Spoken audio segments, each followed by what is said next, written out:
dalam taman pengasihan. Bersabdalah Engkau, sebab kami siap untuk mendengarkannya.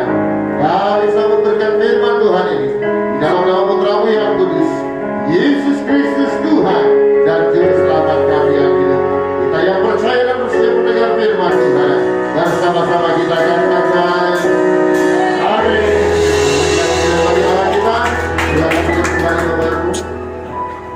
Shalom bagi kita semuanya. Puji nama Tuhan. Ibadah kita begitu luar biasa hari ini. Saya melihat semangat yang mantap dan luar biasa. Begitu juga umat Tuhan yang hadir hari ini sangat antusias, Bapak Ibu. Saudara, beberapa waktu yang lalu, hari Jumat kemarin, saya mendapat kabar sahabat saya, teman saya, seumuran dengan saya di SMA, dipanggil oleh Tuhan secara tiba-tiba, secara spontan, secara cepat, tanpa ada riwayat sakit apapun. Yang mirisnya, beliau itu sedang mencapai puncak kesuksesannya, baru terpilih jadi anggota dewan, jadi serdang, anaknya juga masih kecil, yang menjadi suatu kebanggaan sebagai sahabat, punya sahabat yang berhasil seperti itu. Tetapi kemarin tiba-tiba masuk rumah sakit dan akhirnya tidak tertolong, dan akhirnya hari ini akan dikuburkan. Ketika ada di sana, kami dengan teman-teman yang lain berdiskusi, sungguh betapa singkatnya hidup manusia. Ya, tidak memandang mau masih terlalu muda, oh tunggu dulu, ini masih di puncak kesuksesan, entarlah kalau ada pensiun dan sebagainya. Ada yang tahu, sudah. Ada yang tahu. Artinya hari demi hari yang kita lalui itu akan membuat waktu kita semakin singkat. Dalam ibadah pengerjaan kemarin juga saya sampaikan hal itu. Jangan kita bersuka cita karena ulang tahun kita, kemudian orang akan berikan surprise, lalu kemudian orang memberikan kado dan sebagainya, lalu kita merasa senang. Enggak, justru sebenarnya ini menjadi perhatian buat kita. Ternyata waktu kita semakin mendekati garis finish. Nah, persoalannya adalah apakah kita ketika nanti finish menjelang kehidupan kita, apakah kita akan menjadi orang yang mendapatkan jamuan bersama-sama dengan Bapa di surga? Apakah kita nanti akan duduk satu meja bersama-sama dengan Tuhan dalam kemuliaan? Ini yang harusnya menjadi pertanyaan buat kita semua. Sebab sesungguhnya firman Tuhan masih akan digenapi. Banyak yang terpanggil tapi sedikit yang akan terpilih. Ingat ini. Banyak yang terpanggil tapi ada sedikit yang terpilih. Artinya akan lebih banyak orang yang pada akhirnya tidak mengindahkan Tuhan dan akhirnya tidak mendapat bagian dalam berkat Tuhan. Nah, saudara, ketika kita masih diberikan Tuhan kehidupan, maka ini waktunya buat kita semua untuk mengerti apa yang Tuhan mau dalam hidup kita. Firman Tuhan hari ini saya ambil dari kitab Lukas pasalnya 14. Lukas pasal 14 ayatnya yang ke-15 sampai dengan ayatnya yang ke-24. Lukas 14 ayat 15 sampai dengan ayatnya yang ke-24. Lukas 14 ayat 15 sampai 24. Di daerah sudah bisa ditampilkan. Oke. Baik, kita akan bacakan bergantian Bapak Ibu. Saya baca ayat 15, Bapak Ibu akan bacakan ayat 16, ganti-gantian sampai dengan 24. Demikian firman Tuhan. Perumpamaan tentang orang-orang yang berdalih. Mendengar itu berkatalah seorang dari tamu-tamu itu kepada Yesus, berbahagialah orang yang akan dijamu dalam kerajaan Allah.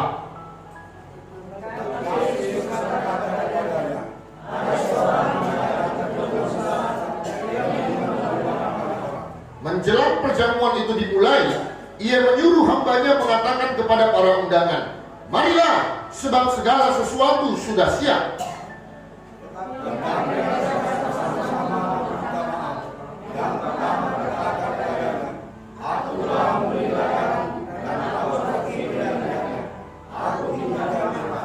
Yang lain berkata, aku telah membeli 5 pasang lembu kebiri dan aku harus pergi mencobanya. Aku minta dimaafkan.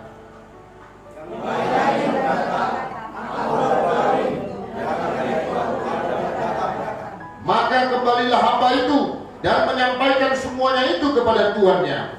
Lalu murkalah tuan rumah itu dan berkata kepada hambanya, pergilah dengan segera ke segala jalan dan lorong kota, dan bawalah kemari orang-orang miskin, dan orang-orang cacat, dan orang-orang buta, dan orang-orang lumpuh.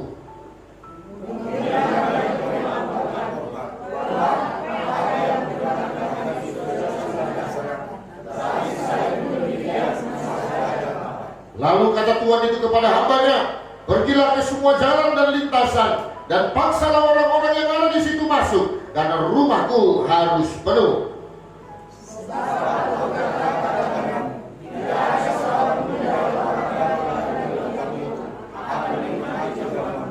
Demikian kebenaran firman Tuhan. Saudaraku yang terkasih dalam nama Tuhan Yesus Kristus, sesungguhnya Tuhan itu menginginkan agar semua umatnya beroleh bagian di dalam berkat Tuhan, beroleh bagian untuk beroleh kasih karunia daripada Tuhan. Tapi sebenarnya persoalan bukan lagi dari Tuhannya. Persoalannya adalah dari kemauan manusianya. Apakah manusia itu mau untuk ikut di dalam perjamuan yang diberikan oleh Tuhan? Cerita perjamuan itu kan bicara soal berkat. Karena kalau ada perjamuan di situ semua ada makanan, ada minuman, dan semua yang terbaik pasti tersedia di sana. Nah saudara, Tuhan sediakan semua yang terbaik, dan Dia mau semua kita adalah orang-orang yang datang untuk masuk ke dalam perjamuan tersebut. Namun persoalannya bukan lagi di manusia, bukan lagi di Allah kita, atau bukan lagi di Tuhan kita, tapi persoalannya adalah di kita manusianya. Nah, saudara-saudari yang terkasih dalam nama Tuhan Yesus Kristus, waktu itu di dalam satu perjamuan Yesus berkata, hal kerajaan sorga seperti demikian. Ada seorang raja yang mengadakan perjamuan, lalu kemudian undangan disebarkan kepada kawan-kawannya, kepada orang-orang yang dia kenal, disebarkan semua untuk hadir dalam perjamuan. Ketika sudah waktunya, artinya semua sudah siap, lalu apa yang terjadi? Ditunggu-tunggu tak ada orang yang datang. Ditunggu-tunggu tak ada undangan tadi yang datang, satu pun tak ada. Kok udah jamnya, kok belum ada orang? Kalau begitu dia suruh hambanya, kau tanya dulu, undangan sudah sampai apa enggak? Nah kenapa mereka nggak datang kalau undangan sudah sampai? Nah kemudian saudara, apa yang terjadi? Hamba-hambanya itu datang, tetapi akhirnya didapatilah para undangan itu mempunyai alasan. Dalih itu alasan, macam-macam alasannya. Tapi Yesus membuat ada 3 hal di sini. Yang pertama saudara, yang dikatakan Tuhan Yesus, orang itu berdalih karena apa? Ada yang baru membeli ladang. Lalu kemudian ada yang katanya baru membeli lembu. Lalu kemudian karena baru kawin. Dijumpai, kenapa gak datang Bang? Sorry lah, aku baru beli ladang. Dijumpai yang satu, kenapa gak hadir? Kenapa? Oh sorry, saya baru beli lembu. Dijumpai, oh yang satu lagi, oh saya baru menikah, jadi saya gak bisa keluar rumah. Nah saudaraku yang terkasih dalam nama Tuhan Yesus Kristus, percaya Tuhan itu ingin memberikan berkat di dalam kehidupan setiap kita. Tetapi yang membuat itu pada akhirnya tidak mengalir pada kita sendiri yang membuat sikap itu. Kita berdalih, kita beralasan untuk tidak datang pada Tuhan. Kita yang tidak mau terima berkat Tuhan karena sikap hati kita. Nah saudara, ada beberapa alasan di sana. Yang pertama karena alasan membeli ladang. Apa makna dari itu? Maknanya itu sederhana. Ini berkaitan soal hak milik Bapak Ibu. Ini alasan yang berhubungan dengan pekerjaan kita. Banyak orang pada akhirnya untuk beribadah saja sulit. Karena apa? Alasan, oh saya bekerja di hari itu. Oh pada saat hari Minggu, di sanalah akhirnya banyak orang datang belanja, sehingga maaf saya tidak bisa beribadah untuk itu. Saudaraku yang terkasih dalam nama Tuhan Yesus. Tapi dengar ini baik. Seperti pujian kita yang pertama tadi. Hendaknya kita mengasihi Tuhan bukan karena berkat yang diberikan buat kita. Hendaknya kita mengasihi Tuhan bukan karena apa yang ditolongnya dari kita. Kita mengasihi Tuhan karena pribadinya, karena Dia sudah lebih dulu mengasihi kita. Lalu ada yang cerita soal debu. Artinya apa? Ada satu usaha yang baru dia lakukan. Lalu kemudian ada masalah kedagingan. Karena apa? Dia baru saja menikah. Oh ya, tidak usah kita cerita soal menjadi orang yang betul-betul beriman, taat. Contoh yang paling kecil dan sederhana saja adalah ketaatan kita untuk datang beribadah pada Tuhan. Kita membuat untuk beribadah itu bukan sesuatu yang prioritas dalam hidup. Kapan kita sempat, kapan kita perlu. Padahal pada saat kita mendapatkan sakit penyakit, kita mau supaya ekspres datangnya, kesembuhan boleh terjadi buat kita. Ketika kita menginginkan sesuatu, kita minta dan kita paksa Tuhan supaya secepatnya mengabulkan apa yang kita minta. Tetapi kita sulit untuk menjadi orang yang setia. Banyak sekali alasan kita. Coba saudara, banyak alasan orang, kenapa nggak ke gereja? Nggak enak, gereja itu enak. Kenapa? Lagunya banyak kali, berulang-ulang, panjang kali. Ada gitu ya, Pak ya? Ada orang kayak gitu. Nggak mau ke gereja, alasannya apa? Kalau di gereja lagunya tenang, seru kali. Akhirnya apa? Ngantuk aku. Kemudian nggak tahu aku bahasa Batak, nggak paham aku. Jangan enak di gereja aku. Oh itu alasannya nggak ke gereja. Iya. Kalau gitu ke gereja sana lah. Gereja sana nggak enak. Kenapa? Lagunya diulang-ulang, itu aja terus, itu aja terus, itu aja terus. Jadi kemana pun dia nggak pas. Orang kalau bilang ucap bilang tentang. Kemana pun dia buat selalu saja ada alasannya. Saya nggak bisa ke gereja karena ini. Oh kebetulan saya nggak bisa datang ke gereja karena ada keperluan mendadak. Oh karena ada pesta di sana. Banyak sekali orang punya alasan. Hanya masih bicara soal rajin beribadah. Tapi tahukah saudara, kata kunci dari semua hal orang mau beralasan untuk meninggalkan Tuhan hanya satu saja. Karena mereka tidak mengasihi Tuhan. Saya harus bilang ini. Kalau ada yang katakan saya tidak beribadah, tapi saya mengasihi Tuhan, omong kosong. Walaupun saya nggak beribadah Pak, tapi saya mengasihi Tuhan. Tidak mungkin. Orang yang mengasihi Tuhan pasti orang yang mau beribadah, pasti orang yang rajin beribadah. Omong kosong dia tidak mau kepada Tuhan. Kalau dia katakan dia mengasihi Tuhan tapi dia tidak pernah datang kepada Tuhan. Saya katakan sekali lagi saudara, bagaimana mungkin contohnya si Yuris ini bilang mengasihi adik kita si Lisbeth, tapi dijumpai pun jarang-jarang. Apakah percaya diri?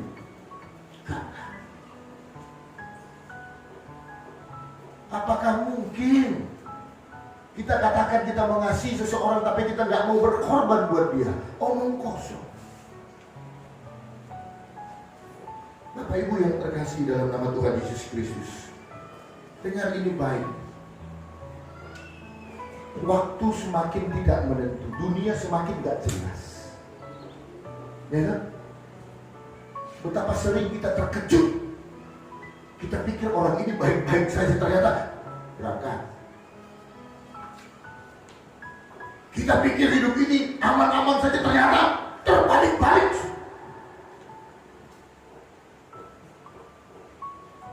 Dulu waktu masih ada himbauan pemerintah supaya kita jangan ibadah, semua nanya, kapan kita ibadah? Udah lama kali gak ibadah. Udah kalah kita orang Kristen ini. Masa gara-gara corona kita gak ibadah? Udah dibuka ibadah, gak ibadah ya? Hilang. Bukan cuma kita. Bukan cuma kita semua rajin ibadah. Saya percaya. Tapi bukankah banyak sekali orang yang seperti itu? Saudaraku yang terkasih, apa yang menjadi alasan orang pada akhirnya menolak undangan itu? Kata kuncinya hanya satu, karena mereka tidak mengasihi Tuhan. Karena mereka tidak jatuh cinta pada Tuhan. Kalau jatuh cinta ini seram. Saya punya tahu, saya kenal orang preman Pancur Batu. Kalau badannya semua batik, artinya bertatu semua. Badannya. Cuman mukanya aja yang nggak bertatu, sampai lehernya tatu semua. Nah, dia agak apa sama saya, agak segan sama saya. Asal lewat saya, Pak. Kemudian suatu hari, ketika saya mau lihat anak-anak ke bengkel, saya duduk di depan, ketemu sama dia. Sehat dong Pak, sehat. Kamu kayak mana? Ya gini lah Pak. Ada pula aku suka nih Pak, cewek. Mantap lah. Berarti selama ini belum nikah? Belum Pak. Jadi kayak mana kira-kira? Belum ya? Nggak ada kayaknya nih Pak. Dia pun kayaknya suruh juga sama. Walaupun dalam hati kumak mereka ada cewek suka sama cewek. Dia jadi tidak. Tapi ya sudah lah, kita nggak ada yang tahu. Ya, jadi gimana dia apanya? Kerjanya dia apa Pak? Di pajak. Nah, jualan. Lalu kemudian saya perhatiin, asal siapa itu apa? Asal cewek ini lewat, jangan deh, mulai kan deh, lama kan. Tapi coba sama tukang becak mesin, gue gini, langsung mau dihantam, gak langsung berkasar, tapi sama cewek ini, baik. Suatu ketika katanya, saking sayangnya sama cewek ini kan, mau ngapel lah dia, terus kemudian ya kalau ngapel kan malu juga dia, nggak ada yang dibawanya buah tangan, kira-kira begitu. Namanya preman dari mana penghasilannya? Nah, rupanya yang terjadi saudara, dia jumpai seorang penjual gorengan di pajak itu, kemudian dia ambil belatinya, lalu dia tempelkan penjual gorengan, lalu bilang, bungkuskan dulu 25.000 tahu goreng, bakwan apa campur semua 25.000. Aku dari sen, gua dilihat sen ribu nanti bayarin. Oh iya bang, udah, apa. Udah. Kemudian dari situ di mana? Setelah dibungkus dalam plastik, dia pergi ke rumah perempuan tadi dan dia bilang, ini dekku, ada oleh-oleh yang bawa, tadi aku beli di sana. Dahsyatnya jatuh cinta. Preman aja bisa Pak. Dahsyatnya kalau cinta, siapapun bisa berubah. Kalau jatuh cinta, sekarang persoalannya orang tak mau beribadah, orang tak mau berdoa, orang tak mau membaca firman Tuhan. Karena apa? Dia tidak jatuh cinta. Kalau dia tidak jatuh cinta, dia tidak mengasihi produk itu atau oknum itu.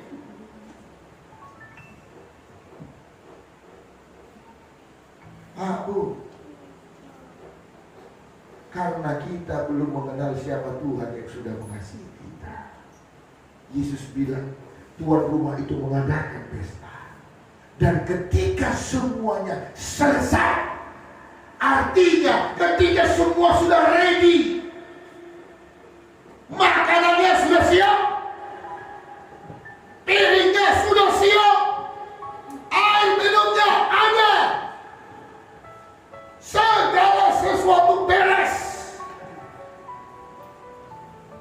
Ada kita kalau ada ulang, ada bapak ibu yang datang dari rumah bawa kemiri, bawa cabai, bawa kecap. Nggak tahu nggak enak nanti dagingnya. Nah, perlunya kecap sedikit. Lain bawa dari rumah. Ada? Nggak ada. Apakah ada di antara kita ketika ada pesta pernikahan seperti itu? Lalu anak beranak kita sibuk, kita bawa centong nasi, lalu kita letakkan di sana. Mana tahu nanti kurang, aku mau tambah, jadi aku bawakan nasi. Enggak ada. Ketika kita menghadiri sebuah pesta, kita datang hanya membawa diri kita. Karena apa? Semua sudah selesai. Dan ini yang Tuhan mau katakan buat kita semua. Ayo masuk ke dalam perjamuanku, sebab semua sudah selesai. Ketika dia dipaku di kayu salib, perkataan yang terakhir apa? Sudah selesai. Aku sudah tebus dosamu. Aku sudah ampuni pelanggaranmu. Aku sudah tidak mengingat akan kesalahanmu. Sudah selesai, kata Tuhan. tinggal kita mau terima, tinggal hanya jalan. Itu pun enggak. Apa akibatnya? Yang pertama, kemurkaan Tuhan. Tuhan marah. Mau dikasih yang enak, nolak.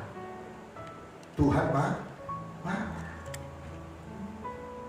Mau dikasih yang enak, nggak mau, Tuhan marah. Kebayang? Saya kadang-kadang Daniel sama kali ini saya suka marah. Kenapa? Semua udah diberesin. Terus ketika kita panggil dia nyaut pun enggak. Tadi pagi saya bilang sama dia, kamu itu semua yang kamu minta saya beri. Tadi malam minta jalan-jalan udah jam 10. Karena mamanya ke gereja, kereta dibawa, dia nggak naik mobil, pengennya naik kereta. Pulang mamanya, ya udah ada datang kereta, gimana? Jadi jalan-jalan, ayo jalan. Ya? Terus kita minta supaya sedikit saja dia membantu atau menolong kita, itu pun dia nggak mau. Apakah kita akan tertawa, oh anakku baik, anakku enggak?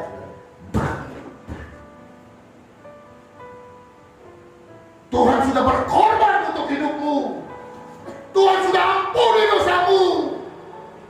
Tuhan berikan kau nafas kehidupan, tapi kau tetap mencampakkan kasih karunia itu. Tuhan katakan apa? Sudah. Waktumu akan tiba semua. Waktu kita akan tiba semua. Selama kita masih hidup, masih ada waktu untuk bertobat. Setelah napas meninggalkan badan, that's it. It's all over. Game over. Semua sudah selesai. Kalau kau belum bertobat, maka keabadian dari siksaan akan menjadi bagian.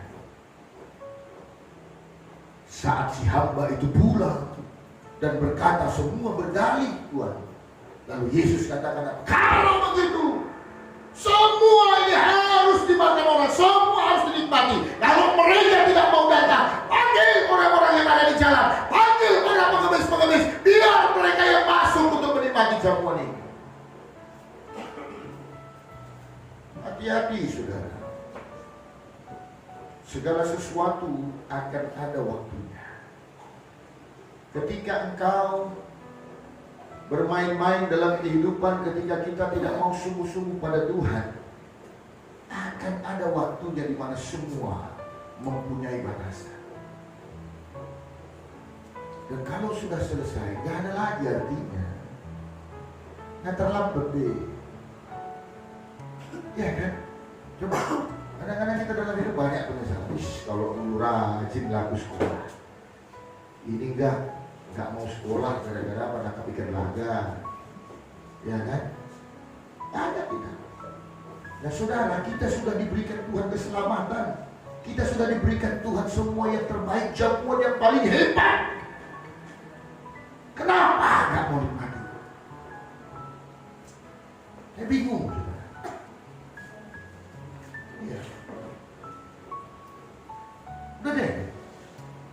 Kalau ikut Tuhan itu kan sebenarnya baik. Datang ke gereja membuat kita harus bangun lebih pagi, membuat kita harus mandi, jadi kita nggak bau. Yang biasanya jarang mandi, mau mandi kan gitu. Yang nggak pernah sikat gigi jadi sikat gigi, karena mungkin nanti tak harus jadi WL, nanti numpang pulang dan payah urusannya. Kita jadi sikat gigi coba. Artinya hal yang baik kok, hal yang positif kok. Coba kamu nggak ke gereja ini, apa yang dilakukan? Ya bangun lebih lama, libur kok. Ketika bangun langsung mandi, enggak. Duduk nonton TV, nonton Doraemon lagi dulu. Sikat gigi, enggak. Ke kedai kopi, kemudian ngomong dengan tampilan yang kotor dan sebagainya. Jelas lebih gak baik. Jelas lebih gak benar.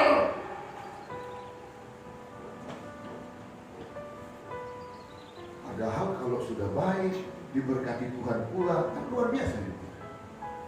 Tapi Tapi ini kita lebih pilih untuk hidup yang sesuka hati, yang gak berkenan, jauh daripada Tuhan.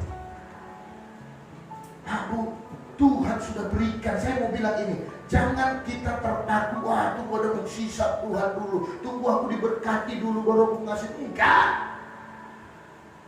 Tunjukkan kalau engkau tanpa berkat hidup Tuhan, aku mengasihi bukan engkau sudah menyelamatkan. Tunjukkan pada Tuhan itu bukan karena berkat yang harus kuterima Tuhan, tapi karena aku tahu Tuhan yang sudah mengasihi aku, maka aku mengasihi. Itu yang Tuhan mau. Setialah pada perkara kecil, maka Tuhan akan percayakan perkara yang besar. Kalau masih kere aja gak mau ikut Tuhan, konon lagi dibuat kaya, gak ada itu. Miskin aja jauh dari Tuhan, konon dia kaya, gak ada itu deh. Ngomong kosong. Karena godaan yang paling besar pada saat godaan kita ada. Betapa hebat suami dan istri pada saat merintis rumah tangga. Karena susahnya hidup, bergandengan bersama, berdoa bersama, memohon bersama pada Tuhan. Pada saat kere, udah diberkati Tuhan luar biasa. Suami punya urusannya sendiri, istri punya urusannya sendiri, suami pakai sekretaris sendiri, istri mungkin punya supir sendiri, masing-masing. Sehingga apa? Akhirnya seringkali orang yang bercerai itu adalah orang yang ketika berada di puncak kesuksesan. Jadi mari, selagi kita mungkin berkat itu masih biasa-biasa saja. Kalau hari ini berkat itu mungkin belum sebesar yang kita inginkan, tetap saja setia, jangan mau berdalih apapun. Orang yang berdalih adalah orang yang tidak mengasihi Tuhan. Dan yang kedua, orang yang suka berdalih adalah orang yang merasa dirinya itu benar. Dan saya mau bilang, ini yang paling susah bertobat, Bapak Ibu. Ini yang paling susah. Kalau dia bajingan luar biasa, pembunuh, pemerkosa, pencuri, itu gampang bertobat. Ketika dia melihat hidupnya, kotornya mulai, dia bertobat. Bisa. Gampang. Yang sulit bertobat yang mana?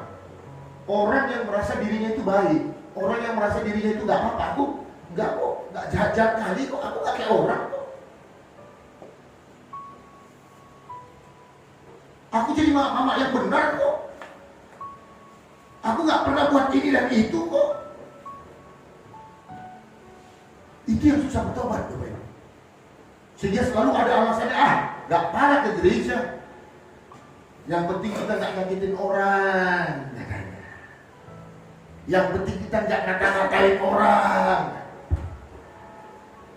Saya mau bilang, saudara, bertobatlah karena kau membutuhkan Kristus. Kau membutuhkan kasih Yesus. Gak akan ada orang yang baik kalau dia tidak melekat pada sesuatu yang baik. Dan Yesus bilang, akulah pokok anggur dan kamu cara. Tidak akan bisa hidup tanpa melekat kepada batangnya. Kalau perkara baik, banyak orang baik, saudara. Saudara-saudara kita dalam ajaran Buddhisme, mukul nyamuk juga nggak boleh, karena dianggap itu makhluk hidup. Kalau perkara baik, tapi perbaik saja bukanlah hal yang cukup untuk kita diselamatkan dan masuk dalam perjamuan.